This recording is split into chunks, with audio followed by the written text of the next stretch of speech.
Hi hello నమస్తే. నేను మీ anchor శివాజీని. ఈ రోజు మనతో స్పెషల్ గెస్ట్ కోగంటి సత్యం గారు ఉన్నారు. కోగంటి సత్యం గారితో విహారీ మీడియా చిట్ చాట్ చేస్తుంది. సత్యం గారు నమస్తే సార్. నమస్కారం అండి. సార్, ప్రజెంట్ రాజకీయ పరిస్థితులు ఎలా ఉన్నాయి?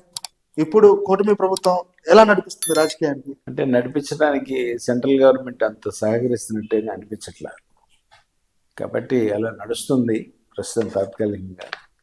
వాస్తవంగా అయితే బడ్జెట్ కూడా అంత సంతృప్తికరంగా లేదు. ఎందుకంటే బడ్జెట్లో కూడా మనకు పెద్దగా ఇచ్చిందే లేదు. 3,000 కోట్లు పోలవరానికి, అట్లనే 1,280 కోట్లు ఎంతో అమరావతికి ఇచ్చారు. కానీ మరి 55 లక్షల కోట్ల బడ్జెట్లో మరి బీజేపీ వాళ్ళు పెద్ద చేసినట్టు నాకు అనిపించలేదు. కాబట్టే ఇక్కడ అంత డెవలప్మెంట్గా కనిపించట్లేదు. అయినా కానీ బాబు గారు ఎక్కడో చోట అప్పో జప్పో తీసుకొచ్చి ఏదో విధంగా డెవలప్ చేయడానికి ప్రయత్నిస్తున్నారు. ఇది నడుస్తుందండి. ఓకే, రాష్ట్రంలో అరెస్టుల పర్వం నడుస్తుంది. మొన్న జోగి రమేష్, తర్వాత అంబటి రాంబాబు అరెస్టులు చేయడం వెనుక కూటమి ప్రభుత్వం ఏమన్నా బాగుందంటారా? అంటారేం? అంటే మీరు చూసే ఉంటారు, ఆ నా కొడుకుని పిలవండి అని ఇంకా ఇంకా దుర్భాషలాడారు రాంబాబు గారు. కానీ అట్లా దుర్భాషలు ఆడుకోకూడదు. పిల్లలు అందరూ ప్రజల కోసం, ప్రజా సమస్యల కోసం మనం రాజకీయ నాయకులు ఎదుగుతున్నాము. ప్రధానంగా ఈ ఎదుగుతున్న సందర్భంలో మనం ప్రజలకి అనుకూలంగా ఉండాలి. కానీ ప్రజా వ్యతిరేక డైలాగ్స్, బూతులు తిట్టడం అంటే చాలా గౌరవం. అది తప్పు, రాంబాబు గారి తప్పు. అట్లనే రమేష్ గారు వచ్చినప్పటికీ మరి ఒకసారి చంద్రబాబు నాయుడు గారి ఇంటి మీదకి వెళ్ళారు. ఆ రోజున ఆయన మీద జెడ్ కేటగిరీ ఉంది కాబట్టి ఆయన దగ్గర మరి ఆ కట్ట మీద నుంచి వెనక్కి వచ్చేయడం జరిగింది. రమేష్ గారు, జోగి రమేష్ గారు పోలీసు, అట్లనే జెడ్ కేటగిరీలో ఉన్నారు కాబట్టి బాబు గారు ఆయన ఏం చేయలేపారు. ఇక్కడ ఈయన జెడ్ కేటగిరీలో లేడు కాబట్టి కార్యకర్తలు అందరు కలిసి ఎదురు తిరిగి ఇల్లు తగలబెట్టడం కానీ పగలగొట్టడం కానీ జరిగింది. కానీ జనాన్ని అదుపు చేయలేని పరిస్థితిలో ఉండటం కూడా గవర్నమెంట్కి కూడా బ్యాడ్ వస్తుంది. ఎందుకంటే పోలీసు వారు కూడా అక్కడే ఉంటారు. నిన్న కోర్టు కూడా హైకోర్టు ఇచ్చింది పోలీసు వారికి, ఇది ఎట్లా జరిగింది, మీరు అందరూ ఏం నిద్రపోతున్నారా, మీరు దీని మీద రిప్లై ఫైల్ చేయండి అని చెప్పేసి హైకోర్టు కూడా ఇచ్చింది. ఆ పరిస్థితులకి కూటమి ప్రభుత్వం రాకూడదని చెప్పేసి నేను అనుకుంటున్నాను. కానీ ప్రజలు ఎదురు తిరిగి మా నాయకుడిని మాటలు ఇలా వింటున్నారు అనే ఉద్దేశంతో ఉద్రేకపడటం తప్పులేదు కొంత. కానీ లేకపోతే ఏమనుకుంటున్నారంటే చంద్రబాబు నాయుడు గారు ఏం మాట్లాడతలేదు, మనందరినీ నానా చిత్రహింసలు పెట్టాడు జగన్ గారు 5 సంవత్సరాలు, ఈయనేమో మేలకొండ ఊరుకున్నాడు, అదేమంటే రెడ్ బుక్ అన్నారు చిన్నబాబు గారు, ఆయన ఏం మాట్లాడతలేదనే ఉద్దేశంతో ఉద్రేకపడి జనం చేశారు. ఎవరిళ్ళ మీద చేసినా సరే తప్పు. ఎవరిని కూడా దూషించుకోవడం మంచిది కాదు. ప్రజానాయకులుగా ఎదగాలి, ప్రజల్లో మంచి పేరు తెచ్చుకోవాలి. కానీ ప్రజానాయకుల్లాగా ఎదగట్లేదు. ఇంకా ఒకరి మీద ఒకరు కక్ష సాధింపు చర్యలుగా ఎదుగుతున్నారని చెప్పి తెలియజేసుకోండి. ఓకే, ఇప్పుడు ఇలా దాడులు చేయడం కరెక్ట్ అంటారా కాదంటారా? దాడులు చేయడం ఎవరైనా కరెక్ట్ కాదు. ఎవరు వాళ్ళు వీళ్ళ మీద చేసినా వీళ్ళు వాళ్ళ మీద చేసినా, వాళ్ళు వీళ్ళ మీద చేశారు, ఇప్పుడు వీళ్ళు వాళ్ళ మీద చేస్తున్నారు. కానీ ఎవరి మీద చేసినా కానీ అది కరెక్ట్ కాదు. ప్రజలు కూడా మరి పైకి ఇవాళ పార్టీ వాళ్ళు సంతృప్తి చెందిన లోపల మాత్రం బాధగానే ఉంటుంది. అందులో బాబు గారు కూడా టీడీపీ వాళ్ళ మీద కూడా కేసులు కట్టించారు. మరి న్యాయంగానే మరి ఎవరైతే పగలగొట్టారో చూసి వాళ్ళందరి మీద కూడా కేసులు కట్టిన తప్పు అదని చెప్పేసి ఉద్దేశంతో చంద్రబాబు నాయుడు గారు కూడా కేసులు కట్టించడం జరిగింది టీడీపీ పార్టీ వాళ్ళ మీద. ఇప్పుడు 2029కి కొన్ని సర్వేలు చెప్తున్నాయి జగన్ అధికారంలో వస్తున్నారు అంటున్నారు. కొన్ని సర్వేలు చెప్తున్నాయి మళ్ళీ కుటుంబ ప్రభుత్వ సర్వే చెప్తుంది. మీ సర్వే ఏంటి? కోగంటి సత్యం గారు చెప్తే ఆ సర్వే ఒక అంతర్యాయం ఉంటుంది, అని చెప్తే కొన్ని జరుగుతాయి అనేది కూడా కొన్ని ఉన్నాయి. మీరు అంతకుముందు కూడా చెప్పారు, నేను చెప్పాను పలానా వ్యక్తి ఓడిపోతున్నాడు, పలానా వ్యక్తి గెలుస్తాడు. 2014లో చెప్పారు, 2019లో చెప్పారు. ఇప్పుడు ఏం జరగబోతుంది నెక్స్ట్ 29కి మీ మాటల్లో తెలియజేయండి సార్. అంటే కూటమి ప్రభుత్వం పరిపాలన బాగా ఉన్నా సరైన ఫండ్స్ లేక ఇబ్బంది పడుతున్న సందర్భాల్లో ఇది ప్రజలకి అంతగా తెలియదు. కాబట్టి పెద్ద డెవలప్మెంట్ అప్పుడు ఎలా ఉందో ఇప్పుడు ఎలానే ఉంది అనే ఉద్దేశంతో మనకి కూటమి ప్రభుత్వానికి 100 నుంచి 102 సీట్లు లేదా 105 సీట్లు కన్నా లోపే వస్తాయి తప్ప ఈసారి అందుకని ఎక్కువ రావని చెప్పి నేను తెలియజేసుకుంటున్నాను. ఎందుకంటే ఆ రోజు ఎలా ఉందో ఈ రోజు కూడా అలానే ఉంది. డెవలప్మెంట్ ఏం లేదు. పోలవరం, అమరావతి ఈ రెండే చాలు, అట్లనే వైజాగ్ ఈ మూడే చాలు. కనుక రాష్ట్ర ప్రజలందరూ కూడా ఎదురు చూస్తున్నారు 2029 ఎప్పుడు వస్తుందా అని చెప్పేసి. ఎందుకనంటే మొన్న 34% ఓటింగ్ జగన్కి వచ్చింది. ఎంతో కొంత వ్యతిరేకత అనేది అధికారంలో ఉన్న పార్టీ మీద ఉంటుంది కాబట్టి ఈసారి మళ్ళీ కూటమి ప్రభుత్వం వస్తుందని చెప్పేసి మేము తెలియజేస్తున్నాం. అవును. ఓకే, ఇప్పుడు కూటమి ప్రభుత్వం వెనుకపడడానికి కారణం కొంతమంది అంటున్నారు ఆడబిడ్డ నిధి, 2 నిరుద్యోగ వృత్తి, దీనివల్ల ఎఫెక్ట్ అయినా పడిపోతుంది అంటారా? డెఫినెట్లీ పడుతుంది. ఎందుకంటే చంద్రబాబు నాయుడు గారు ఆ రోజున పాదయాత్రలో నిరుద్యోగ వృత్తి కింద నారా లోకేష్ గారు చెప్పారు. నిరుద్యోగులకి 4,000 వరకు ఇస్తాను అని చెప్పేసి అన్నారు. ఒకప్పుడు పశ్చిమ బెంగాల్లో ఇచ్చారు, అదేవిధంగా కేరళలో ఇచ్చారు, త్రిపురలో ఇచ్చారు నిరుద్యోగులకి నెలకింత అని చెప్పేసి. ఇలా నెల నెల ఇచ్చుకుంటూ వెళ్ళడం కన్నా కూడా ఎక్కడోసారి జాబ్ ఇప్పించడం మంచిదనే ఉద్దేశంతో జాబులు ఇచ్చేవాడు, జాబులు ఇచ్చి ఇది తగ్గించుకునేవాడు. ఆ విధంగా చంద్రబాబు నాయుడు గారు కూడా 4,000 రూపాయలు ఇస్తానని, అట్లనే ఆడబిడ్డ పుడితే 15,000 డిపాజిట్ చేస్తానని చెప్పారు.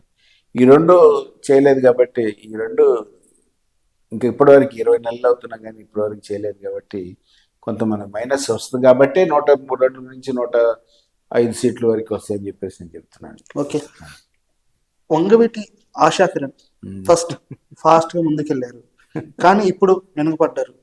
కారణాలు ఏంటి? మీకేంటంటే వాళ్ళతో కొంచెం సత్సంబంధాలు ఉన్నాయి, ప్రతిరోజు మీరు మాట్లాడగలుగుతున్నారు కాబట్టి. అంతకుముందు మీడియాలో కానివ్వండి లేకపోతే పార్టీ కాపు కార్యక్రమంలో బాగా ఫాస్ట్గా పాల్గొనింది, కానీ ఇప్పుడు ఒక 3-4 నెలల నుంచి వెనుకపడ్డారు. కారణాలు ఏమంటారు? అంటే వాళ్ళ కుటుంబాల్లో కొంచెం కలహాలు ఉన్నాయి, మనకి క్లియర్గా కనిపిస్తుంది. ఆ కలహాలు మంచిది కాదు. ఎందుకంటే వంగవేటి అనే ఒక బ్రాండ్, ఈ బ్రాండ్ని దెబ్బతీస్తాయి ఇలాంటి కలహాలు. కాబట్టి రాధాబాబు కూడా నేను తెలియజేస్తున్నాను, ఆశా కిరణ్ గారు కూడా నేను చెప్పాను కూడా ఆశా కిరణ్ గారికి, మీరిద్దరు కలిసి ఉండండి. ఎందుకంటే ఆ రోజున అమ్మగారికి సీట్ ఇచ్చారు, అట్లానే మీ పెదనాన్నగారికి సీట్ ఇచ్చారు చలపతిరావుకి. అట్లా మీరిద్దరు కలిసి ఈ రాధా రంగా మిత్ర మండలిని బాగా బలోపేతం చేసి జనంలోకి తీసుకొస్తే మరి మీ ఇద్దరు కూడా 2 సార్లు సీట్లు వచ్చే అవకాశాలు ఉన్నాయి అని చెప్పి ఉద్దేశంతో ఉన్నాను. అట్లనే వైజాగ్లో కూడా మొన్న మరి చాలామంది రాధారంగ మిత్ర మండలి నాతో చెప్పింది ఏంటంటే, బాబు గారు అంటే రాధాబాబు గారు టీడీపీలో ఉన్నారు కాబట్టి 3 ప్లేసులు మార్చారు కాబట్టి, ఎందుకని అది ఫెయిల్ అవటం కోసం రాధారంగ మిత్ర మండలి తరఫు నుంచి ఆశా కిరణ్ గారు విశాఖపట్నంలో పెట్టినటువంటి మీటింగ్ ఫెయిల్ అవటం కోసం 3 సార్లు ప్లేస్ మార్చడానికి కారణం రాధాబాబు అని చెప్పేసి చాలామంది నాతో అన్నారు. కానీ ఏదైనా సరే ఆ కుటుంబం కలిసి ఉండాలని చెప్పేసి కోరుకునే వాళ్ళు నేను ముందుంటానండి.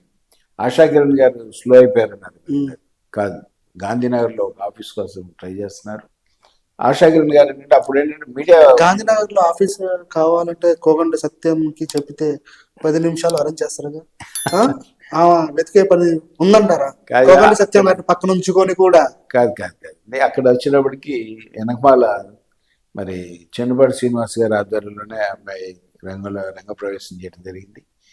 కాబట్టి శ్రీనివాస్ గారు చేయాలనుకున్నా, కోగండి సత్యం చేయాలనుకున్నా, ఆశా కిరణ్ గారు చేయాలనుకున్నా, రాధారంగ మిత్ర మండలికి అభిమానులు చేయాలనుకున్నా 5 నిమిషాలు పట్టదు.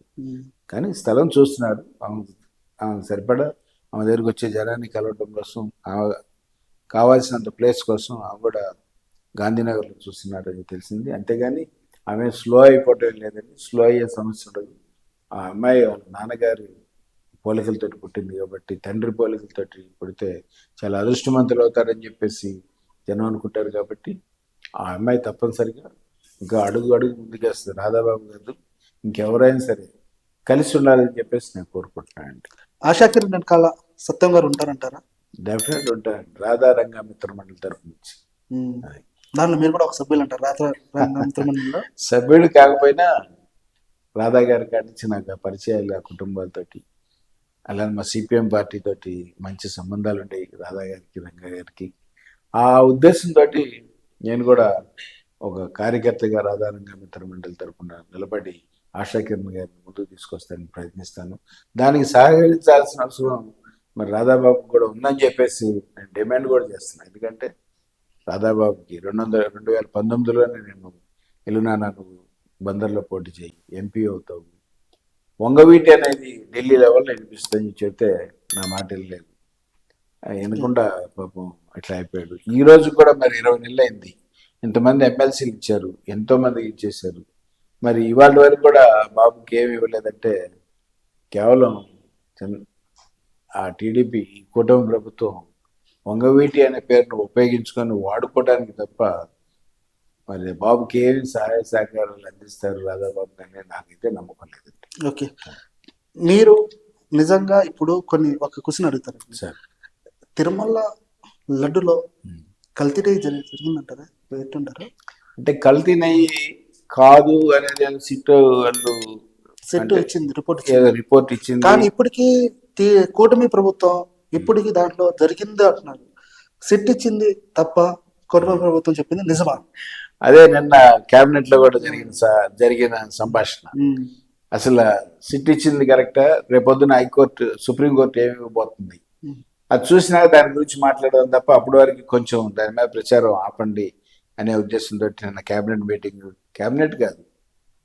మీటింగ్లో జరిగింది. ప్లస్ నిన్న పవన్ కళ్యాణ్ గారితో చంద్రబాబు నాయుడు గారు 2-3 గంటల సేపు కూర్చొని ప్రత్యేకించి ఈ వైఎస్ఆర్ పార్టీని ఎలాగా కింద తొక్కాలి, మనం ఎలా పైకి రావాలి, అలానే ఈ నేతి విషయంలో కూడా సుప్రీంకోర్టు ఏదైనా ఒక నిర్ణయం తీసుకునే వరకు కూడా మనం మాట్లాడటం మంచిది కాదనే ఉద్దేశంతో, ఎందుకంటే న్యాయస్థానాలు ఉన్నప్పుడు మనం ఎవరు కూడా దాని మీద కామెంట్ చేయకూడదు. ఎందుకంటే సిట్ ఇచ్చింది కరెక్టా కాదా అనేది మరి సుప్రీంకోర్టు చదివి ఆ జడ్జిమెంట్ బయటపెట్టిన తర్వాతే దాని విషయం మాట్లాడాలి, కానీ ముందు మనం మాట్లాడకూడదని నా ఉద్దేశం. కాబట్టి మరి నేను అలానే వాళ్ళే 2014 నుంచి కూడా సప్లై చేసిన వాళ్ళు, ఆ లడ్డులకు సప్లై చేసిన వాళ్ళే, ఆ నెయ్యి సప్లై చేసిన వాళ్ళే. అయితే 19లో మరి జగన్ గారి గవర్నమెంట్ రావటం, డబ్బు తీసుకొని ఉంటారు, వాళ్ళనే కంటిన్యూ చేస్తుంటారేమో, కానీ వాళ్ళే అంతమంది సప్లై చేశారు, వాళ్ళే ఇప్పటికీ సప్లై చేస్తున్నారు, వాళ్ళే ఇప్పుడు కూడా సప్లై చేస్తానికి కూడా కారణం కూటమి. చూస్తుంటే కూటమిను వైఎస్ఆర్ పార్టీ 2 ఒకటేనా అని కూడా ఒకసారి అనిపిస్తుంది. ఇప్పుడు సార్ లడ్డు టేస్ట్ ఇప్పుడు బాగుందా, 2019లో బాగుందా? లడ్డు ఎప్పుడు బాగానే అనిపిస్తుంది, ఎందుకంటే మనం ఇందులో ఏదో కల్తీ కలిసింది అనే అనుమానంతో తింటే కొంచెం చేదు అనిపిస్తుంది. కల్తీ లేదు మంచి నెయ్యితో చేయించారు చంద్రబాబు నాయుడు గారు అని చెప్పేసి అనుకుంటే కొంచెం తీపిగా అనిపిస్తుంది. కాబట్టి ఎప్పుడు కూడా మాకు మాత్రం ఒకలాగా అనిపించింది. మరి ఓకే, కోగంటి సత్యం గారిని వంగవీటి ఆశా కిరణ్ రాధాబాబుతో చూడొచ్చా, లేకపోతే ఏదో ఒక రాజకీయ పార్టీతో చూడొచ్చా అంటారు? నన్నండి, ఇప్పుడు ఇందాక మీరు చెప్పారు నేను ఆశా కిరణ్ గారితోనూ రాధాబాబు గారితో జర్నీ చేస్తాను, సపోర్ట్. మరి వాళ్ళు వచ్చి సార్ ఇది మీరు చేయాలి అంటే నేను పోటీ చేయనండి. ఏదో ఏ రోజు పోటీ చేస్తే సరే నేను ఎర్ర జెండా తరపునే పోటీ చేస్తాను తప్ప. సరే రేపొద్దున ఎర్ర జెండాకే పోటీ చేయండి, మీరు ఏంటి మీకు సపోర్ట్ గా మేము ఉంటే చేయరా? చేస్తాం. ఎర్ర జెండా మా పార్టీ సిద్ధాంత పార్టీ. 6 నెలల పాటు ఆ పార్టీలో పనిచేస్తే ఓ సభ్యత్వం ఇస్తారు, ఆ తర్వాత మంత్లీ శాలరీ ఇస్తారు. కానీ ఈ భోజవ పార్టీలు ఆ విధంగా కాదు. ఇవాళ చొక్కా మార్చేసుకున్నట్టుగానే ఈ పార్టీలోంచి ఇంకో పార్టీలోకి వెళ్ళిపోతారు, ఆ పార్టీలోంచి ఈ పార్టీలోకి వచ్చేస్తారు. ఎంతమంది ఎంతమంది వచ్చినా రైలు వెళ్తూ ఉంటుంది, ఎక్కేవాడు ఎక్కుతుంటాడు, దిగేవాడు దిగుతుంటాడు, ఎక్కేవాడు ఎక్కుతుంటాడు, దిగేవాడు దిగుతుంటాడు, దిగొద్దనే వాడు ఉంటాడు, ఎక్కొద్దనే వాడు. అట్లా తయారైంది రాష్ట్రం, దేశం కూడా. అందుకనే ఆ విధంగా తయారవ్వకూడదనే ఉద్దేశంతో మరి 91లో రాజీవ్ గాంధీ గారు మంచి చట్టం తీసుకొచ్చారు పార్లమెంట్లో. 1/3 మెజారిటీ ఉంటేనే పార్టీ ఫిరాయింపుల చట్టం చెల్లుతుందని చెప్పేసి. కానీ ఆ చట్టాన్ని వాళ్ళు బయటకు తీసేవాళ్ళు ఎవరున్నారు? ఆ చట్టాన్ని అసలు మర్చిపోయి కూడా ఉంటారేమో అని అనిపిస్తుంది. ఎందుకంటే వీళ్ళు ఏ కాడికి అధికారంలోకి వచ్చిన కానీ దోసేయడానికే మొదలున్నారు, కానీ పాత చట్టాలు ఏమున్నాయి, న్యాయం ఎలా చేయాలి ప్రజలకనే ఉద్దేశంతో ఎవరు రాజకీయాల్లోకి రావట్లేదు. కాబట్టి మరి షర్ట్లు మార్చేసుకున్నట్టుగా పార్టీలు మార్చేసుకుంటారు, కానీ నేను ఆ టైప్ కాదు. నేను ఎర్ర షర్ట్ వేసుకుంటాను, ఎర్ర జెండా కింద ఉంటాను, ఎర్ర జెండా తరపునే పోటీ చేస్తాను. Okay, thank you. ఇప్పుడు నిన్న రేవంత్ రెడ్డి ఒక మాట మాట్లాడాడు, ఏమన్నంటే ప్రభుత్వాలను కూల్చేస్తాం, ప్రభుత్వాన్ని కూల్చేస్తాం అని ఎర్ర జెండాలు పట్టుకొని తిప్పి కొడితే 10 మంది ఉండరు, వీళ్ళ వెనకాల 10 ఓట్లు ఉండవు. అలాంటి వ్యక్తులు పార్టీని కూల్చేస్తారా? అంత దమ్ముందా వాళ్ళకి? మీకు నిజంగా తెలంగాణలో కానీ ఆంధ్రాలో కానీ 10 ఓట్లు లేవంటారా? దమ్ము లేకపోతే కాంగ్రెస్ వాళ్ళు సిపిఐ వాళ్ళని ఎందుకు కలుపుకున్నారు తెలంగాణలో? కమ్యూనిస్ట్ పార్టీ ఓటింగ్ ఎంతో కొంత పర్సంటేజ్ ఉంటుంది, దాంతో మన అధికారంలోకి వస్తామనే ఉద్దేశంతో రేవంత్ రెడ్డి గారు ఆ రోజున సిపిఐ పార్టీని కలుపుకున్నారు. మా సిపిఎం పార్టీ కలవలా, కలిసినట్టే ఇంకా ఎక్కువ సీట్లు వచ్చింది వాళ్ళకి, రేవంత్ రెడ్డి గారికి. కానీ తప్పు మాట్లాడారు, ఎందుకంటే ప్రతి వాళ్ళు కూడా, మీరు కూడా ఒకప్పుడు ఆర్ఎస్ఎస్లోంచి వచ్చినదే రేవంత్ రెడ్డి గారు కూడా. మరి ఈ రోజున కమ్యూనిస్టులను ఆ విధంగా మాట్లాడిన తప్పు. కమ్యూనిస్టుల వల్లే మీరు అధికారంలోకి వచ్చారు, లేకపోతే మళ్ళీ చంద్రశేఖరే ముఖ్యమంత్రి అయి ఉండేవాడు.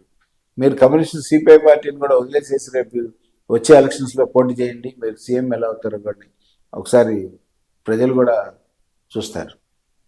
కాబట్టి కమ్యూనిస్టులు ఎవరు కూడా దూషించడానికి వెళ్ళలేదు, ఎందుకంటే 5 కోట్ల మంది జనం ఉన్న ఈ ఆంధ్ర రాష్ట్రంలో 500 మంది మా కార్యకర్తలు ఉంటే కమ్యూనిస్టులు, 500 మంది ఎక్కడ కరెంట్ రేటు పెరిగినా, గ్యాస్ రేటు పెరిగినా, ఎక్కడ అన్యాయం జరిగినా, పేదవాడికి ఎటువంటి అన్యాయం జరిగినా, పేదవాడికే కాదు ఎవరికైనా సరే ముందుండి పోరాడుతున్నటువంటి కమ్యూనిస్టు మహావీరులకి నా జయజయలు తెలియజేసుకుంటున్నాను. నేను రేవంత్ రెడ్డి గారు కాదు, ఇంకెవరు వచ్చినా సరే కమ్యూనిస్ట్ పార్టీని ఎన్ని దూషించినా సరే ఆ ఓటింగ్ ఎప్పుడు ఉంటుంది. కేవలం కమ్యూనిస్ట్ పార్టీలో ఉండే ఓటింగ్లో మొత్తం కూడా టీడీపీ పార్టీలో ఉన్నదంతా కూడా కమ్యూనిస్ట్ పార్టీలో ఉంటుంది.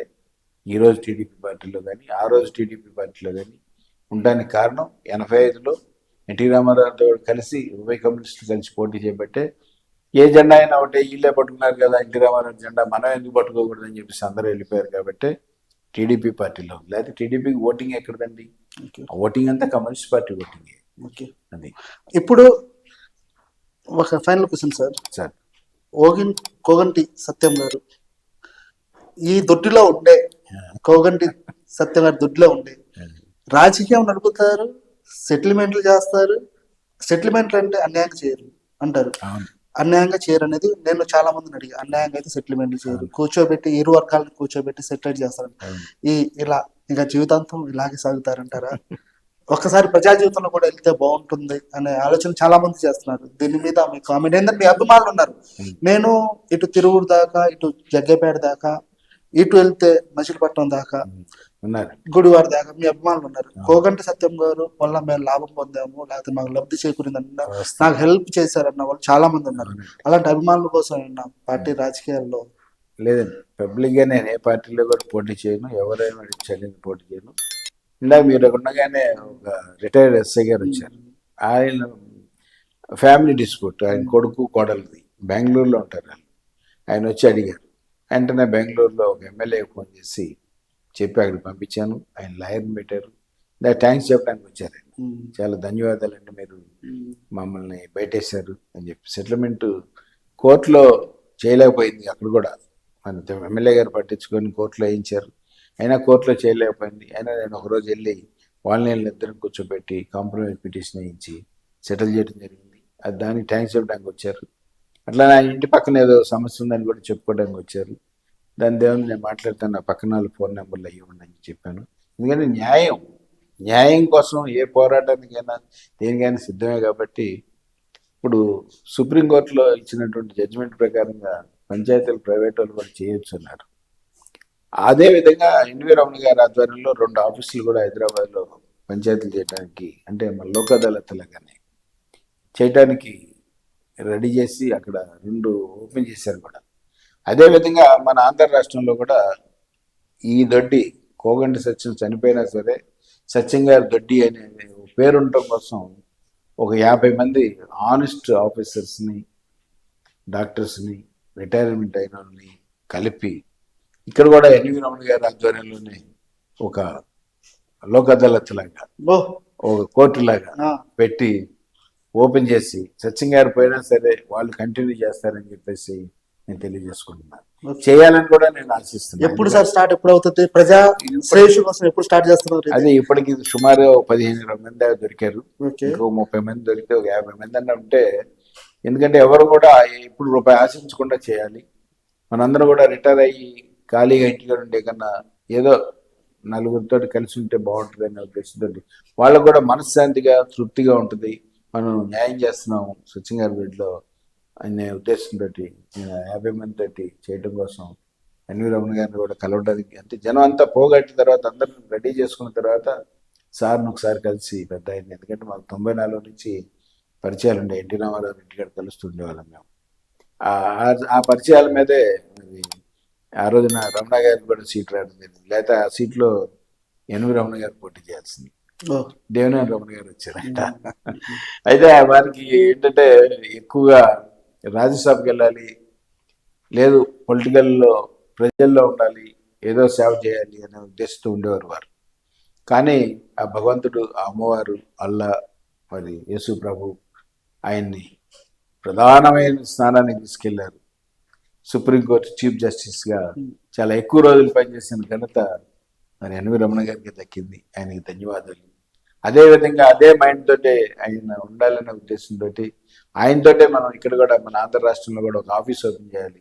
మనం ఇక్కడ ఒకటి ఓపెన్ చేస్తే వైజాగ్లో కూడా ఎవరో ఒకళ్ళు న్యాయంగా చేసేవాళ్ళు ఒక 50 మంది పోగొట్టలే కదా, పోగొడతారు. కాదండి, విజయవాడ కోగండి సత్యం, వైజాగ్ కోగండి సత్యం, రాయలసీమ కోగండి సత్యం. అంటే వైజాగ్లో మనం పెట్టలేము, అక్కడ వాళ్ళు ఏర్పాటు చేద్దాం. మనం మంద ఓపెన్ చేసిన తర్వాత అక్కడ ప్రజలు కూడా, ఎందుకంటే ఎవరు కూడా ఎవరి దగ్గర రూపాయి తీసుకొని పంచాయతీ చేశారనే మాట రాకూడదు. ఓకే. వస్తే రేపొద్దు మనకు వస్తుంది ఆ చెడ్డ పేరు. ఓకే. ఆ చెడ్డ పేరు మాకు 60 ఏళ్ళ బట్టి మా అన్నదమ్ముల్లో మాకు ఎవరికి లేదు. ఎవరి దగ్గర డబ్బులు తీసుకోము, అమ్మవారి సాక్షిగా ఎవరి దగ్గర రూపాయి తీసుకోము, ఆనెస్ట్గా పంచాయతీలు చేస్తాం. కాబట్టి ఈ రోజు కూడా నాకు ఆ పేరుంది. ఎవరినైనా ఈ జిల్లాలో ఓడించగలిగి గెలిపించగలిగే సత్తా ఉంది. కాబట్టి ఆ పేరున్న బట్టే నాకు ఆ పేరు వచ్చింది. ఓకే. ఇప్పుడు సరే. 2029 ఎంతమంది శిష్యుల్ని రెడీ చేస్తున్నాం?